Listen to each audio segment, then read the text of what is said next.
My name is Mitch Fisher, and this is the Good Life podcast. This show is going to feature conversations with entrepreneurs, community leaders, even local celebrities. So there's a lot of good things happening, but those stories aren't always being told, especially in a long form. I'm excited about this place. I think there's a lot of people in this area, in this community, in the Tri-Cities that are worth getting to know. My name is Spencer Schubert. I'm the communications manager for the city of Grand Island, but I've only been doing this for a year. So some people might remember me from my old gig, which was to be the evening anchor and executive producer and pick your favorite position, janitor, whatever else of Local 4 News out of Hastings. So a little bit of everything.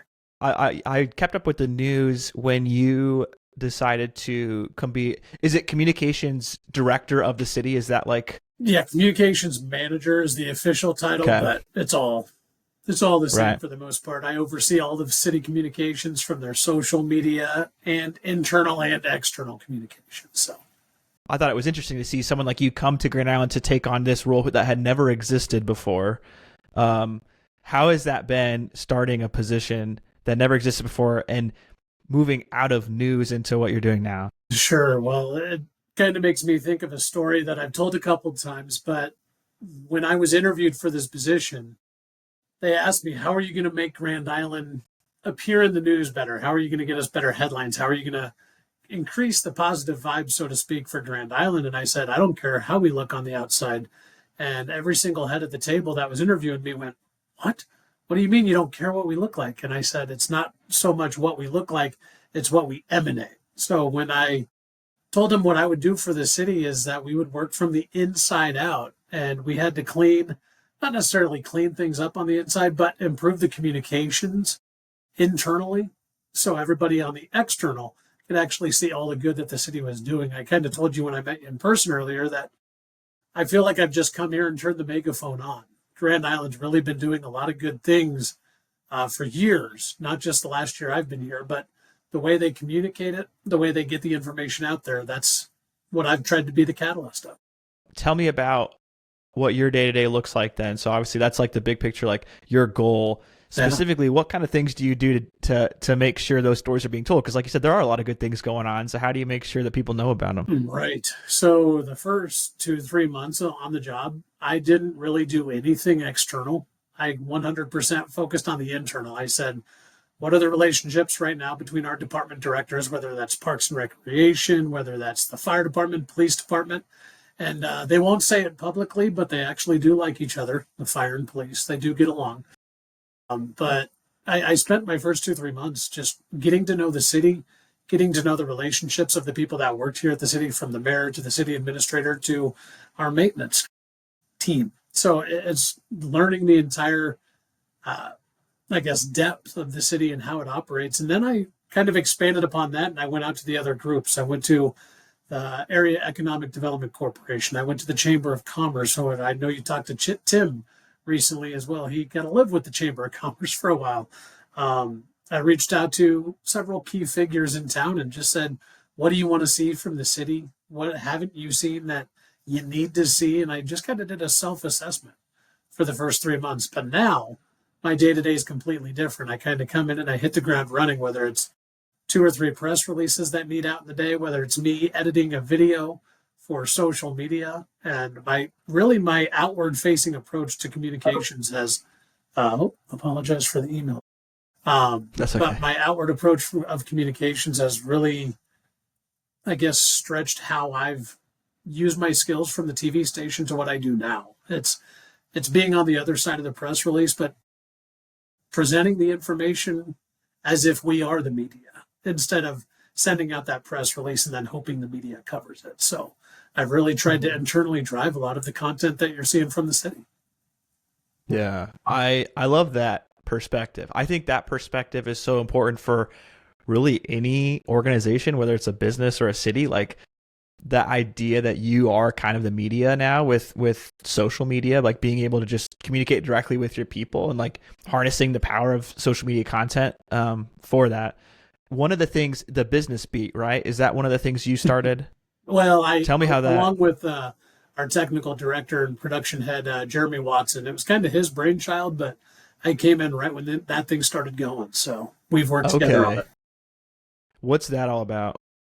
So that's our goofy police chief getting to be goofy in front of a camera. The one thing about Kevin Denny, our police chief, that not a lot of people know is just how good humored he is. You think in the line of police work, it's usually kind of straight laced, straight cut men and women that are very straightforward, to the point, and very dry on the personality side. It's the exact opposite with Chief Denny. So when we got here and we saw that he still had the initiatives and the goals and the ambition of what you would expect out of a police chief, but he's also able to shoot the breeze with you and go golf 9 holes or whatever the case might be. We're like, let's let the public see this guy and let's get him out there and really promote not only who he is as a person, but what he's doing with the Grand Island Police Department. And so that's kind of how the business beat was born. It's not so much a business promotional series as much as it is a Grand Island Police Department promotional series, in the aspect of he's going out and he's meeting all these business owners. And one of the last questions he asks during those segments is, what can the Grand Island Police Department do to better serve you and your business in this area of town? And so it's really driving home one of his top initiatives, which is community policing. So he's really focused in on that entire process. And to community police, you got to be in the community. So that's how that kind of came to be.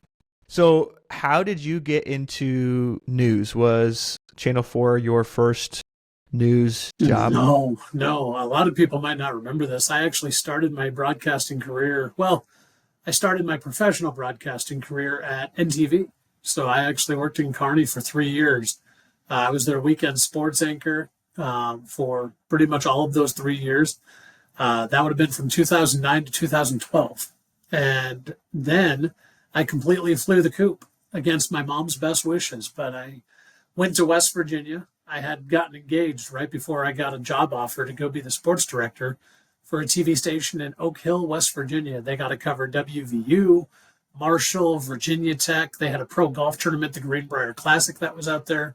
I got to cover the Pittsburgh Steelers, the Carolina Panthers, and the hockey teams, the Pittsburgh Penguins and Carolina Hurricanes. So really got to go just live away from Nebraska for 2 years. And that's why I'm back.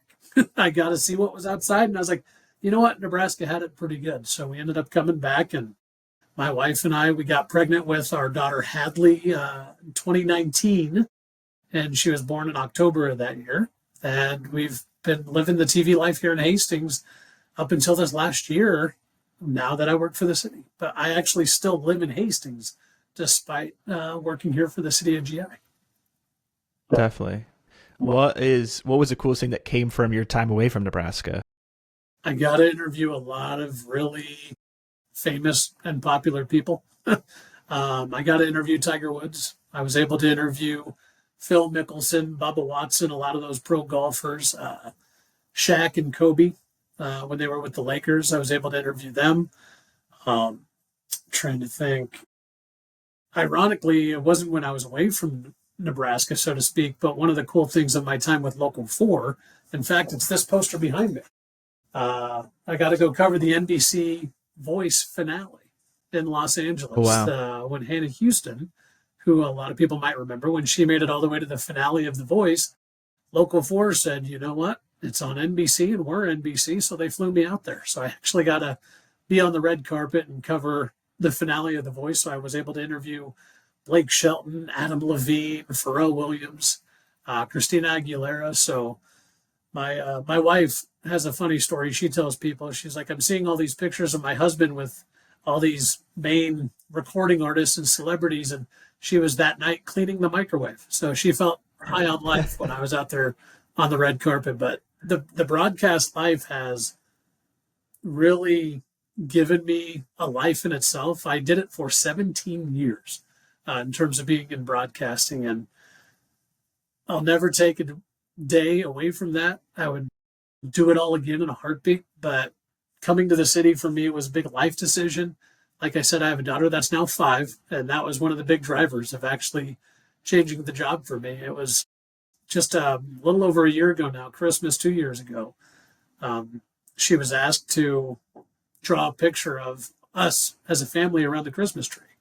Pretty simple homework assignment from daycare. And I ended up seeing the picture, and it was my wife, our dog, and Hadley, my daughter, right next to the Christmas tree. And I was on the edge of the photo. And I said, Hadley, why am I all the way over there? And she goes, well, Daddy, you're at work. And for me, that was the knife in the heart. That was it. So when I heard that and I saw that photo, I knew I had to change up what I was doing. Wow. Yeah. Well, take me through like the day in the life of the evening. You were doing the evening news. Yeah. Yeah. What is the day like then? Because I imagine it's wild. What's it like? If you ask the general public, all I did was show up at 4:00 and read the words on the screen. Didn't do that. What a day in the life of an evening news anchor is I typically showed up around 1:30 in the afternoon. So I did get mornings free, which was nice, whether I wanted to sleep in, exercise, take the dog on a walk, do medical appointments, all the things that people need to take time away from work to do. I was able to do whatever I wanted to.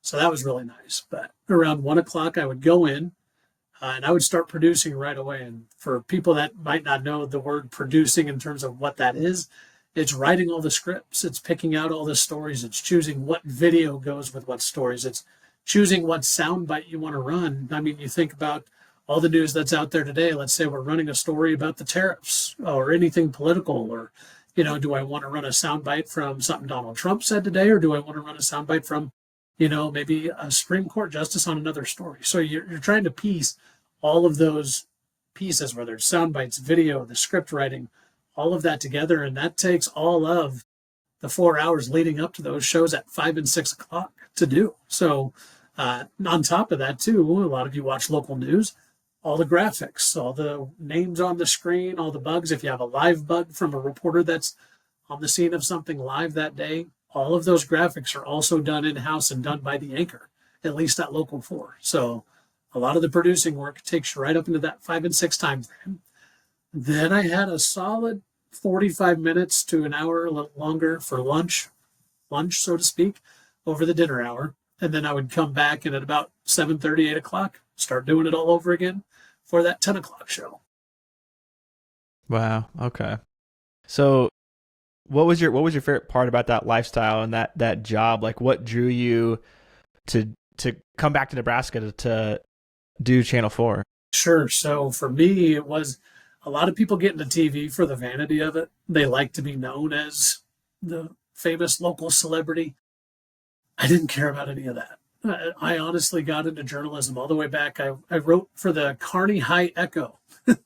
I went to Kearney High School as a kid, and when I wrote for the local high school newspaper, I realized I enjoyed writing and I enjoyed telling stories. I enjoyed letting people say their piece on whatever that story might have been. So at the high school level, I was lucky to get the football coach to say, we want to win on Friday night. That was my story. But obviously they got a little bit more complex over time. And for me, that life, what it provided me was something different every day, which is actually why I'm here at the city of Grand Island now.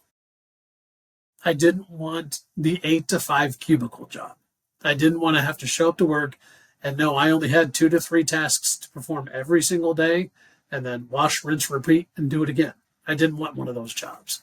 So my love for storytelling, my passion to hear people's stories, and not wanting to do the same thing every day, that kind of pointed me in the right direction for journalism and broadcasting in particular. And for a while, I got a double major. I double majored in broadcasting and news editorial. So I could have gone into print and I could have gone into broadcasting. I chose broadcasting simply because, it was a little bit faster paced. It was a little bit more exciting. The lights were brighter, and so it added that excitement element a little bit more than maybe the print journalism does. But at the end of the day, we're all doing the same thing. We're all trying to give you the most accurate information without bias, which in media is harder by the day, it seems like. So trying to do everything without bias, without, any opinions injected into it, and doing it in a way that people understand. One thing I learned very early on in my broadcasting career is to not try to be somebody else. There's a lot of people that go into that kind of field if, let's say it's sports journalism, which is what I started in, I was a sports anchor for 6 of my 17 years. People would try to be Stuart Scott or Dan Patrick back in the day. They tried to embody those anchors. And I'm like, I'm not going to be as good as them. I'm just not. So trying to find that in between of who I was, how I communicated what I was saying. And it just became a passion of mine. And fortunately, the city of Grand Island has really given me the leeway to kind of continue that. I might not be in front of a camera every night at 5, 6, and 10, but they're letting me craft the message for Grand Island how I want to do it. And it's been fun to help shape that and help watch it grow since the original shaping. Definitely. Who are some of the people you work with on a daily basis now? And I guess, so for like the listeners and the viewers, like where can they follow and see, the content you're doing, the stories you're producing now, so that they're in the know on like kind of what you're doing? Sure. So the easiest place to look at all times is the City of Grand Island's website. So it's just www.grand-island.com or grand-island.com, however you prefer to say it. But I'm actually going to get on my computer mid-interview. I want to say we have 20 different Facebook accounts with the city alone. I'm counting them here. I think we're at 19 or 20. And that includes the Heartland Event Center. That includes the City of Grand Island page. That includes the Grand Island Public Library, the Grand Island Police Department, Grand Island Fire Department. All of those social media pages on Facebook, Twitter, Instagram. And one thing we haven't jumped headfirst into yet, but we're starting to consider, is TikTok. That's one thing that I'm not naive to the fact that's where the world's headed. We don't know if it's going to be federally banned yet.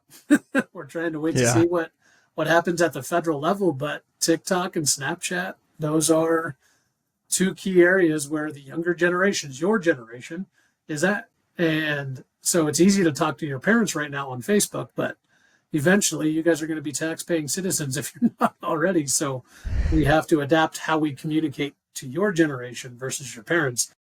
And that's all part of it. So all of our social media channels, our websites.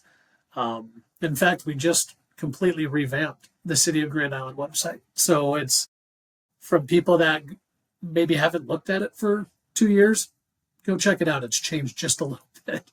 It's got a lot more video, a lot more news content. And really anything you want to ask the city, you can do so through the website.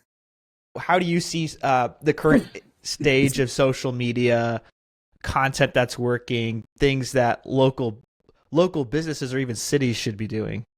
Sure. The algorithm changes, it seems like almost every day. If you asked me that question 2 years ago, I would have told you longer form videos and what the business beat technically is now. In fact, this podcast is a long form video that you're going to put on YouTube.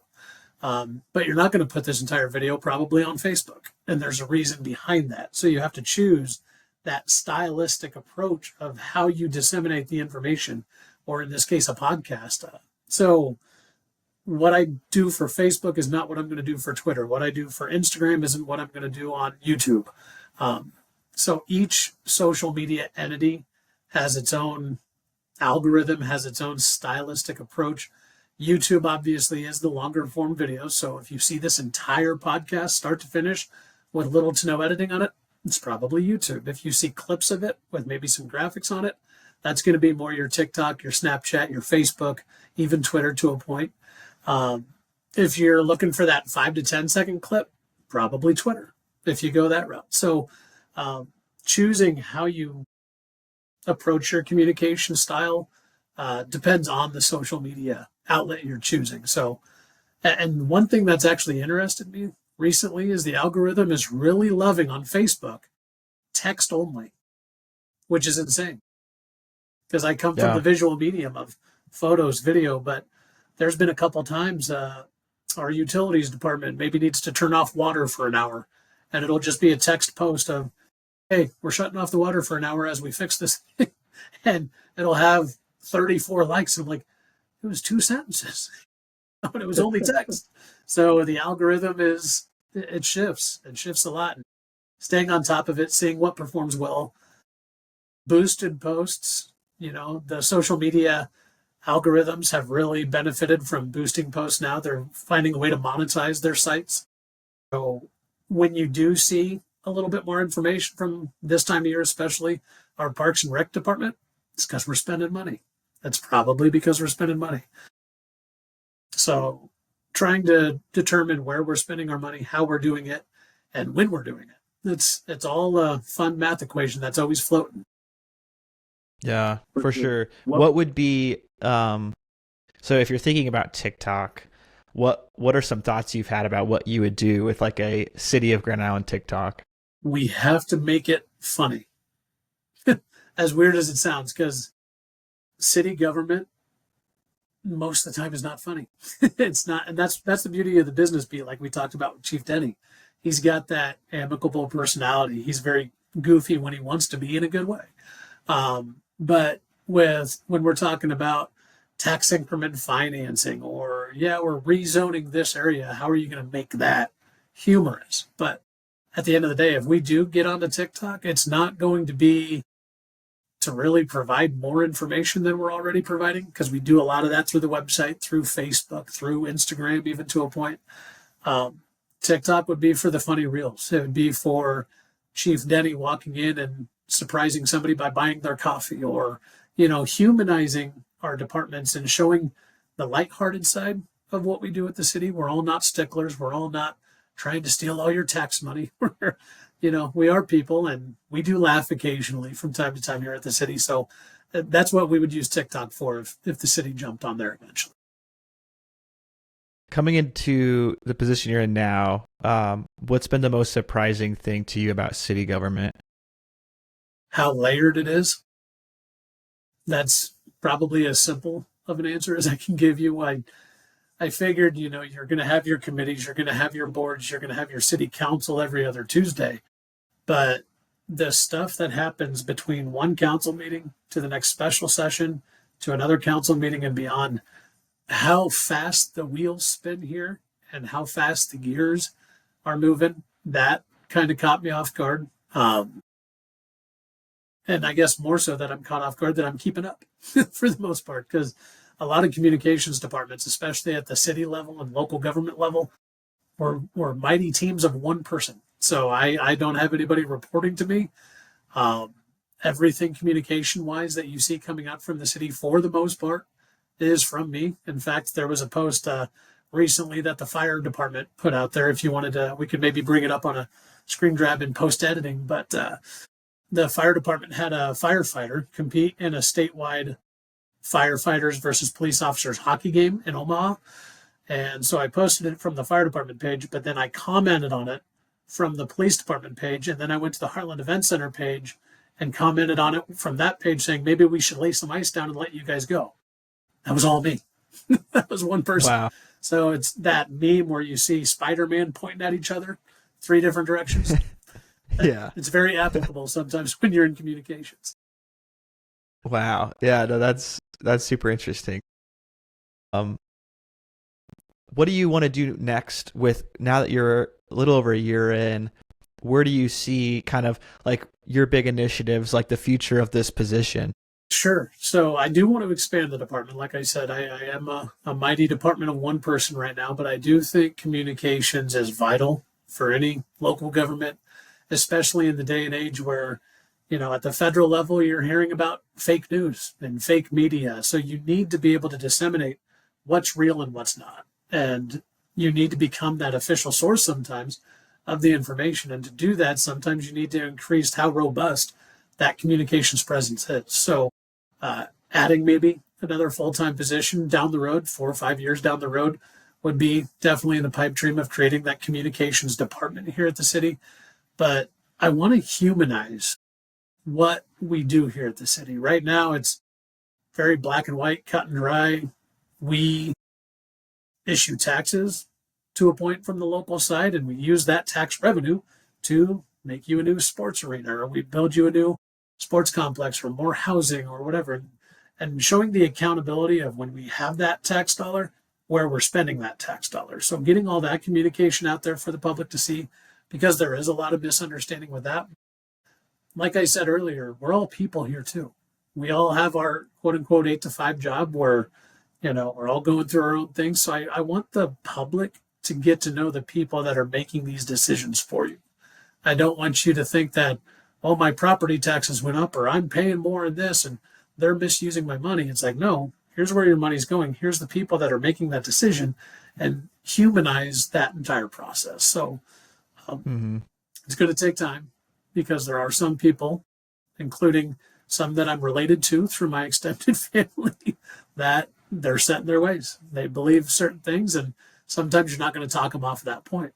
But I'm going to kill them with information, if that makes sense. And that's part of the role as well, as the public information officer. A lot of cities have those. In fact, our police department has one with Captain Dean Elliott, who is now a division chief, Dean Elliott. So making sure the information's out there, making sure it's accurate, and making sure it's relatable. It's one thing to show the entire tax bracket and go, okay, here's where all these tax dollars are going, and then make somebody try to decipher the graph. That's my job.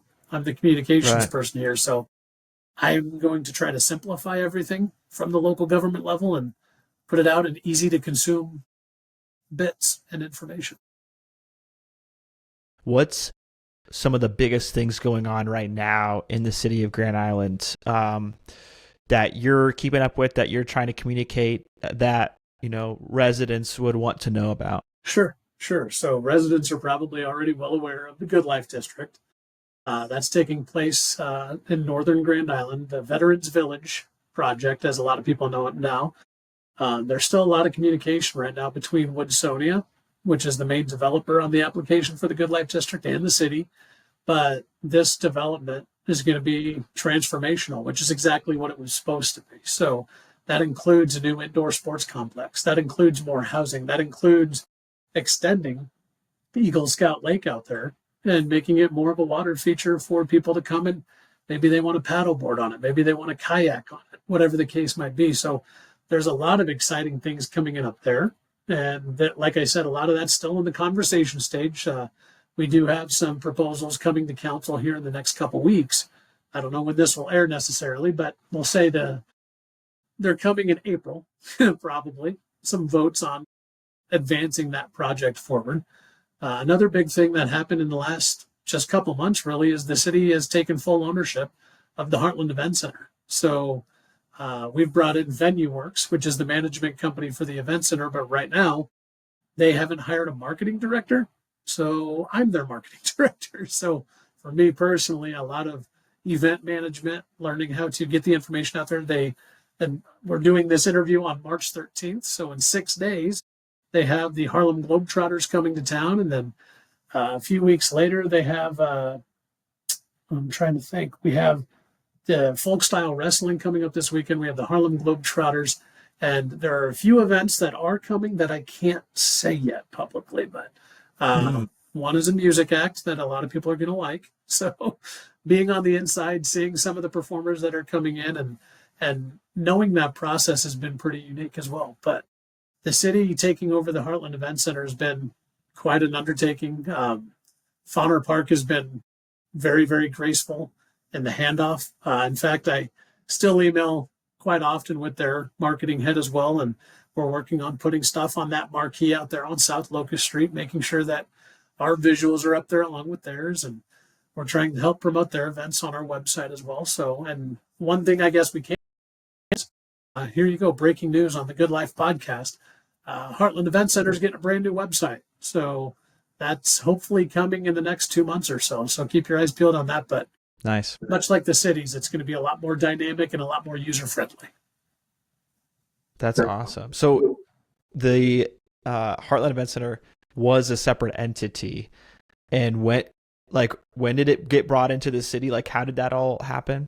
Yeah, so it wasn't, it was a separate entity in the fact that the city didn't operate it, but the city took full ownership and is now operating it as of January 1st. So it's only been a couple months since the city's had full ownership on it.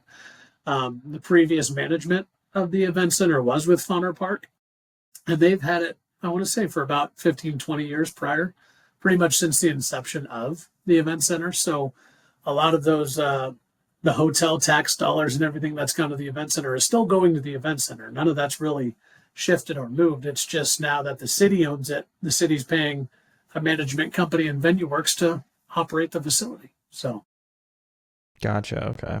Very cool. You mentioned the Good Life District. I know I would agree that's probably like one of the number one things because the vote was in August, right? The official vote, like mail-in vote, was in August. And then I guess, so I keep up a little bit, so I might need some like a little bit of knowledge teaching on this. My understanding is that it was voted in, but there's also some other things that need to happen. There's also the possibility of like Good Life districts not existing, I've heard. So like, can you explain all that?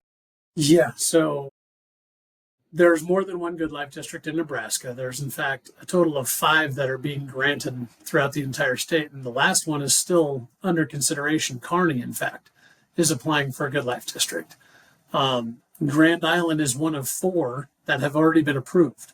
So Grand Island really is full steam ahead. Now, there are conversations at the state legislature talking about, should we bring this back in? Should we disassemble it only to reassemble it and make sure everything's verbiage wise what they want it to be?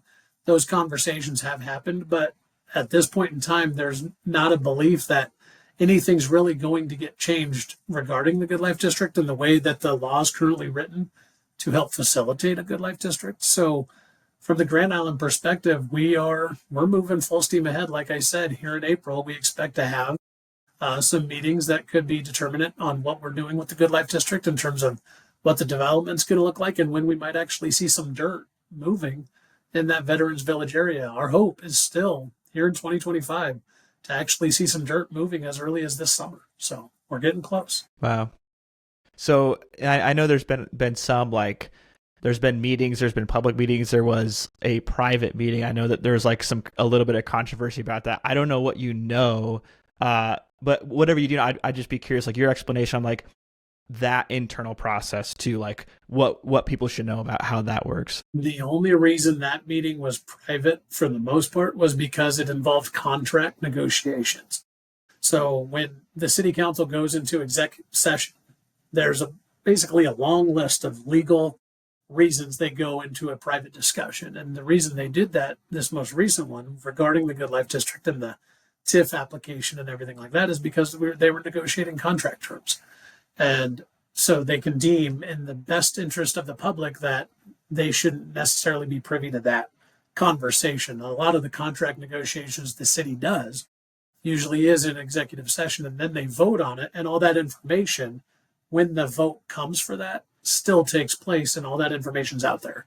So it's not necessarily hiding the information.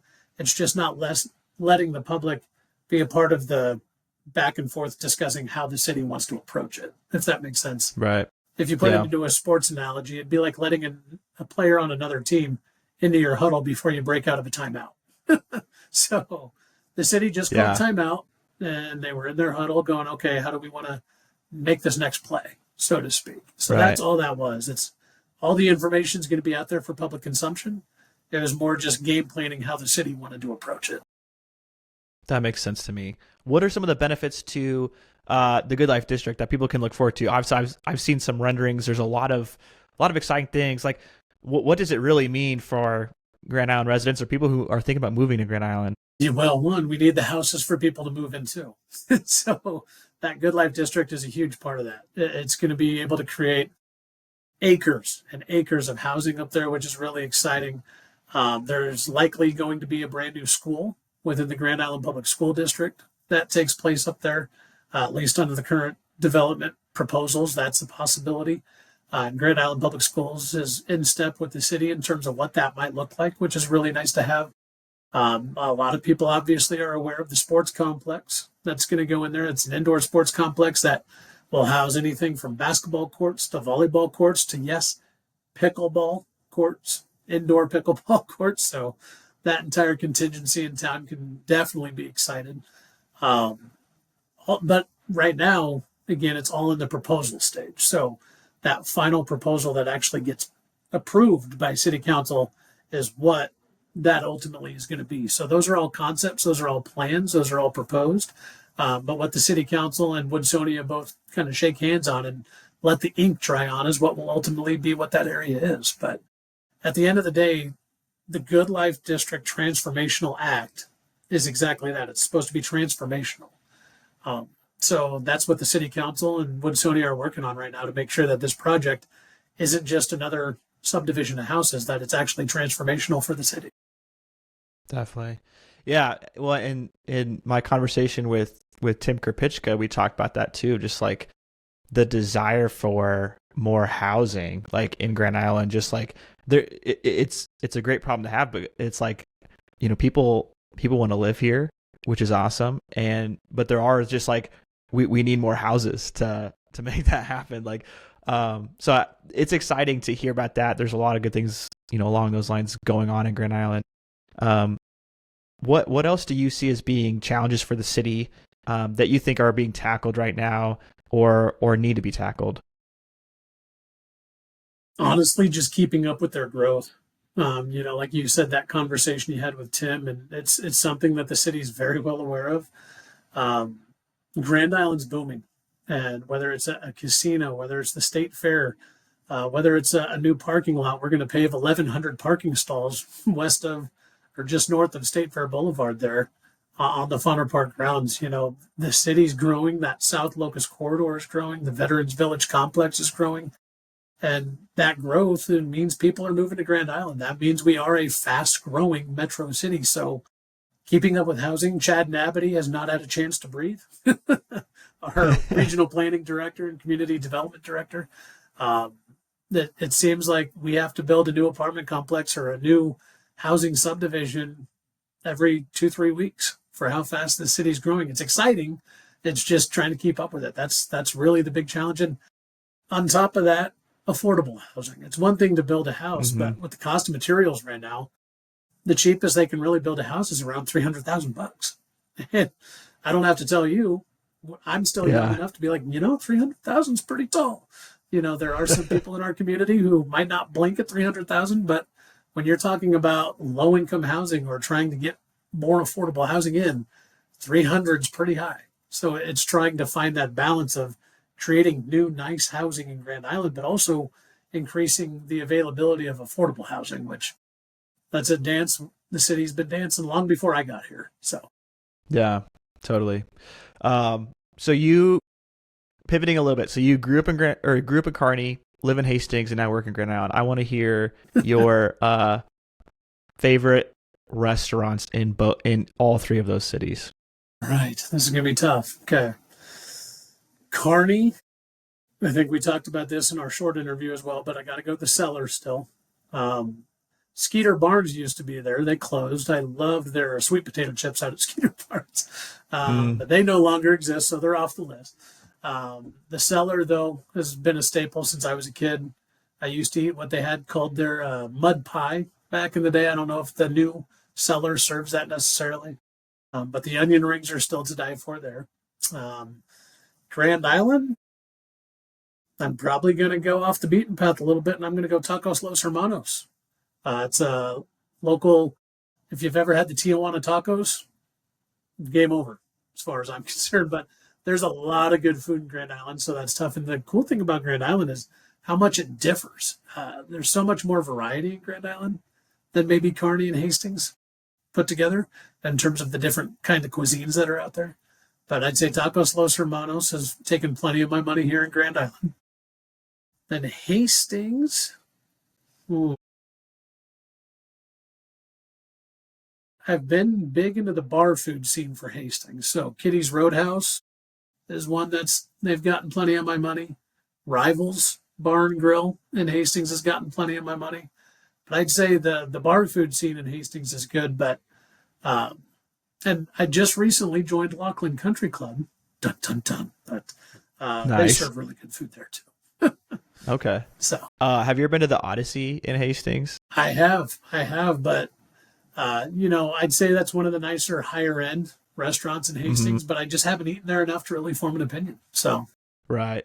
Yeah, my wife and I have only been there once, and it was for like I think it was our anniversary last year. So we went, so only once, but because we were like we want to do something real special, but we never make it down to Hastings very often. But people were saying that the Odyssey was the place to try out. Yeah, So. it's one of the most recommended. My wife loves it. I've only eaten there twice, so it's hard to form that must go, must love opinion quite yet off of 2 times out there. So For sure. Okay, so what's your work-life balance like now? Since that was a huge part of your decision, like what's that like? that's much better. I actually just had a working lunch with somebody that I was talking to about exactly this. I said, my passion professionally still might be in the world of TV. I do miss a lot of what I did at Local 4, but what the city of Grand Island has provided me in terms of that work-life balance is tenfold compared to what I had at Local 4. Being able to be home in the evening, being able to read my 5-year-old daughter a book and put her to bed and go on walks with her and the dog and the wife and be able to go out to eat or see some friends. And for the first time ever, you might not know this, I'm a big golf enthusiast. I used to have a golf series called Spencer versus the Pros that I did. I can actually golf in a golf league on Wednesday nights or Thursday nights. Yeah. So the work-life balance has been, like I said, tenfold. Being able to be with the family a lot more, getting to see my kid grow up, and occasionally swinging a golf club a few more times. That's amazing. That's so important. I love to hear that. So are you golfing at Lockland? Yep. It's actually kind of funny because this last year was the first time I ever even had the opportunity to be in a golf league. So I just said, you know what, I'll just be a sub. And I golfed every week. There was always at least one team that, hey, we need a guy. So I might actually do that again instead of being on a team, just offer myself up as a universal golf sub for Grand Island and Hastings. So I helped fill in at some leagues at Jackrabbit Run here in Grand Island. I filled in a bunch at Lockland throughout the summer last year. So I might just be the universal sub again. So if anybody's watching and you need a golf sub, call the city. I'm here for you. There you go. Perfect. Good plug. Yeah. I play like 3 or 4 times a year, maybe. But I love it. I just don't do it enough. Like just like making that effort to do it. Like, but Jackrabbit's great. Golfed. I mean, I've golfed at Indian Head, Carroll. I've never golfed anywhere in Hastings, but that's on my priority list this summer. We'll see how that goes. But Hastings has some good ones. They have Southern Hills just south of Hastings, and they have the Elks out there by CCC in East Hastings. Those are the 2 public options out there. And Lockland is, along with Riverside here in Grand Island, they're two very, very good country clubs. I mean, the golf scene in central Nebraska, that's one thing I learned when I did my Spencer versus the Pros golf series is I was able to tour the state. I got to see golf courses in McCook. I got to go up to Mullen and play Dismal River. I was able to go to Valentine and play the Prairie Club. And so I saw the highest of high ends. And I also went to, like the French Country Club. That's only a 9-hole course. I went and golfed sand greens in Dannebrog. So I was able to see so many different types of courses. And the one thing I'll say about central Nebraska, we're in a pretty good pocket for golf. Like Caro is a really nice course for a small town. Even Dannebrog with the sand greens, it's got the novelty of the sand greens, but it's a nice course too. It has a nice layout. You can have fun, have a beer if you're that type of golfer, and just go out and enjoy life a little bit. So we're really kind of spoiled, not only for quality of golf here, but the price too. It's actually pretty low compared to where you could go. Yeah, no, I totally agree. And that's all the more reason to get more involved. That's a goal of mine. So I actually tried out for the golf team at Grand Island Senior High when I was a freshman, and I've gotten a lot better since then. But I was asked to not come back to the second day of tryouts because it was so bad, which I highly respect the coach for doing that. But that's where I was at. So I'll respect you for trying out, though. I think everybody grows up to be old and wrinkly like me these days. And there's a lot of people out there that are like, why didn't I do high school golf? You get all the free golf. You get all the perks of getting to play a sport that now as adults, we all want to play all the time. So I think everybody has dreams of being in the NFL or the NBA when we're in high school, but should have done the golf. It was fun. Should have done the golf. Yeah, you could do it more long term. Yeah. what would be your message if you get one message across to Grand Island? What would that message be? To the entire city of Grand Island, one message. Yeah. I'd probably give them the same message that we have here at the city. Keep up. And the city's growing. There's going to be a lot of adventures ahead, whether it's the Good Life District, whether it's some acts we're bringing into the Heartland Events Center. Grand Island is, the biggest death a city can have is have somebody say, there's nothing to do there. There's nothing, there's not much to do. We need to go to Lincoln or Omaha. Grand Island is really starting to separate itself as a place, and that new movie theaters coming in that Woodsonia's marketplace over there with the Conestoga, the Good Life District's coming in. We're going to be expanding that water feature up at Eagle Scout Lake. More housing's coming in. The state fair's not going anywhere. The event center's bringing in more acts. The casino is going to be complete here. Depending on when this airs, it could be by the time this airs. So, there's a lot of big things happening in Grand Island. So get excited and keep up. Yeah, 100%. I can actually see the casino from my backyard. So I've seen it like kind of go up, and it looks super sharp, because is that opening in the fall? Is it happening? They're targeting the summer.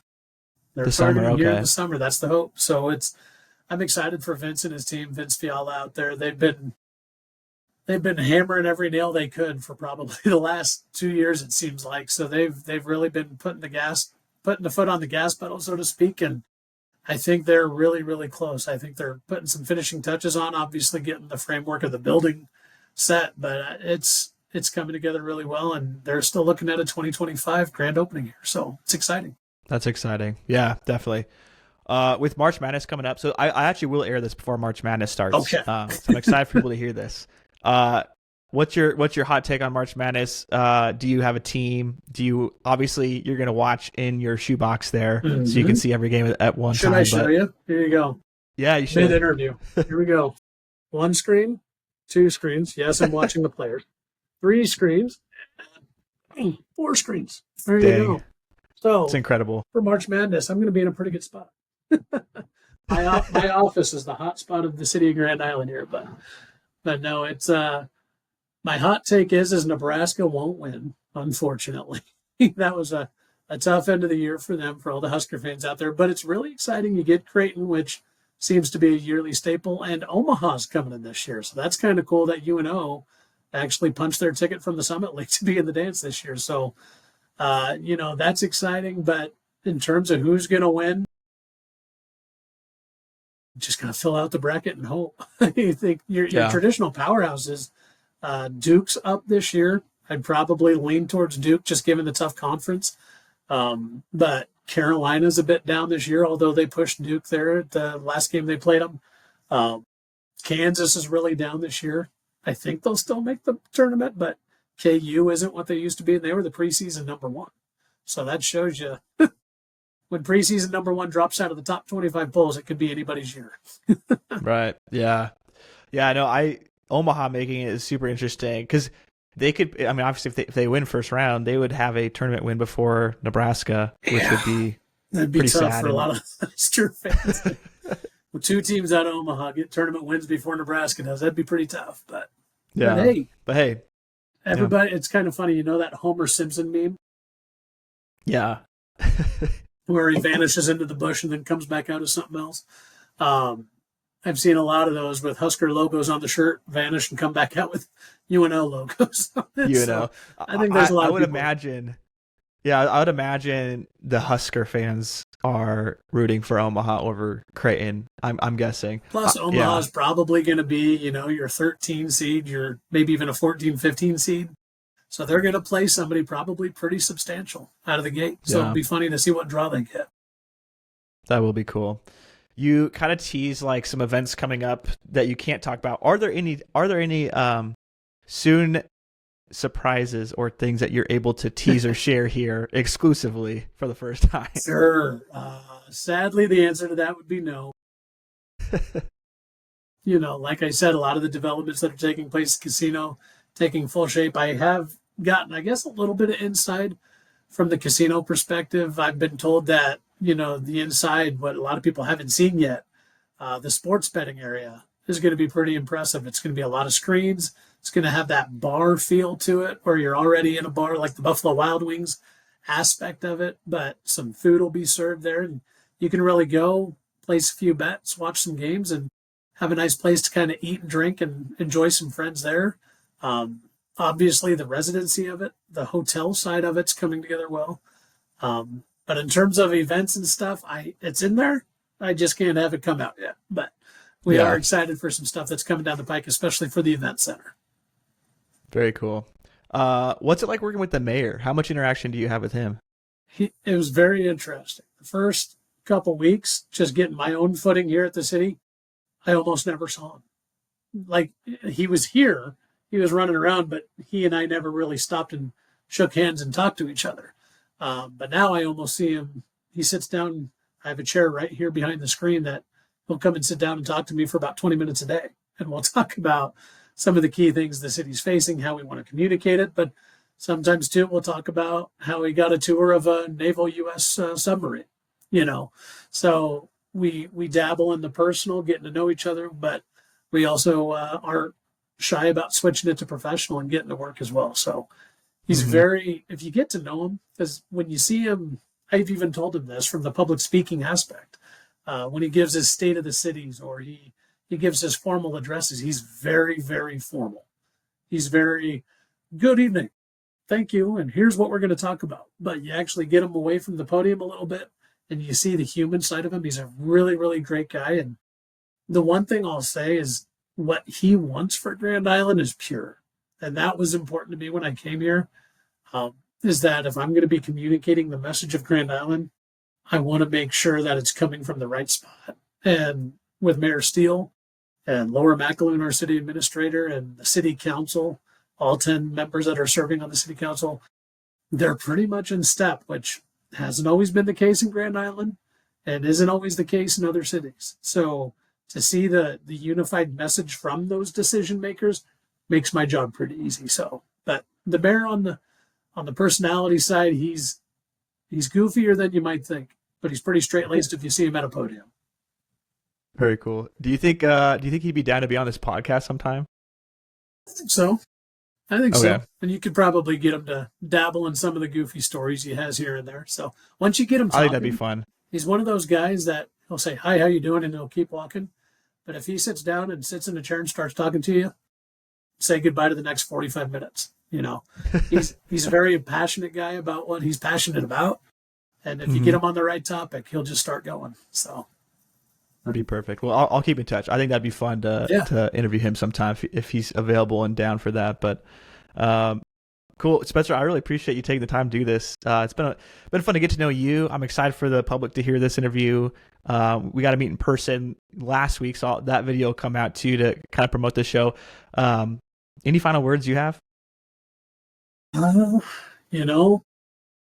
Like I've kind of said a couple times throughout this deal, it's exciting to be in Grand Island right now, whether you work for the city or you don't. This city's moving in the right direction. There's a lot of big projects taking place, and it's exciting to see as a Tri-City resident, and it's exciting to know that Central Nebraska is really just becoming that much more vibrant because of that. And if Kearney gets their Good Life District, they're going to do something transformational. So I grew up out of Kearney High. Like you said, you were at Northwest and Senior High. So that attitude of us versus the East in terms of Lincoln and Omaha. At the city government level, it's maybe not as high school oriented as that, but we're not going away.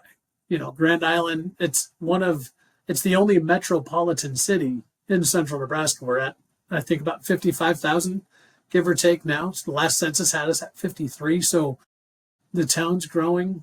People are wanting to come here and live in Central Nebraska. And this kind of podcast where you're really focusing on all three, Hastings, Kearney, Grand Island, you're hitting that niche of there's more than you think here. And I'm glad you're featuring the people that are helping make that happen.